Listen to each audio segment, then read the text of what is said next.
Hi guys, ఇన్స్టెంట్గా tomato పచ్చడిని ఎలా చేసుకోవాలో చూద్దాము. ఫస్ట్ కొంచెం ఆయిల్ వేసుకొని దాంట్లో red chillies and 2 table spoon ధనియాలు, కొంచెం ఇంగువ అండ్ 1 టేబుల్ స్పూన్ ఆవాలు జీలకర్ర అండ్ హాఫ్ టేబుల్ స్పూన్ మెంతులు వేసుకొని బాగా ఫ్రై చేసుకోవాలి.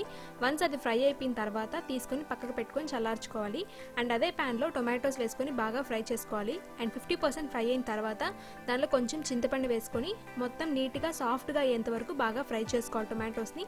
వన్స్ అది ఫ్రై అయిపోయిన తర్వాత అది టమాటాస్ని కూడా తీసుకొని పక్కన చల్లార్చుకోవాలన్నమాట. సో ఫస్ట్ అయితే ఇప్పుడు మనము ముందు ఏదైతే మనం పప్పుల్ని రెడీ చేసుకున్నామో ఆ పప్పుల్ని ఇప్పుడు మనం మిక్సీ జార్లో వేసుకొని ఒకసారి గ్రైండ్ చేసుకోవాలి. నెక్స్ట్ ఇది గ్రైండ్ అయిపోయిన తర్వాత మనం ఏదైతే ఫ్రై చేసుకున్న టొమాటోస్ ఉన్నాయో అవి కూడా వేసుకొని దీంట్లో బాగా గ్రైండ్ చేసుకోవాలి. సో ఇప్పుడు గ్రైండ్ అయిపోయిన తర్వాత దాంట్లో టేస్ట్కి సరిపోయేంత సాల్ట్ అండ్ కొన్ని ఆనియన్స్ వేసుకొని కచ్చా పచ్చగా మిక్సీ పట్టేసుకుంటే యమ్మీగా టొమాటో పచ్చడి ఇన్స్టెంట్గా రెడీ అయిపోతుంది. సో మీరు కూడా ఒకసారి ట్రై చేసి చూడండి. వీడియో నచ్చితే లైక్ చేయండి, షేర్ చేయండి అండ్ ఛానల్ని ఫస్ట్ టైం చూసినట్లయితే సబ్స్క్రైబ్ చేసుకోండి. Thank you so much for watching. Have a nice day.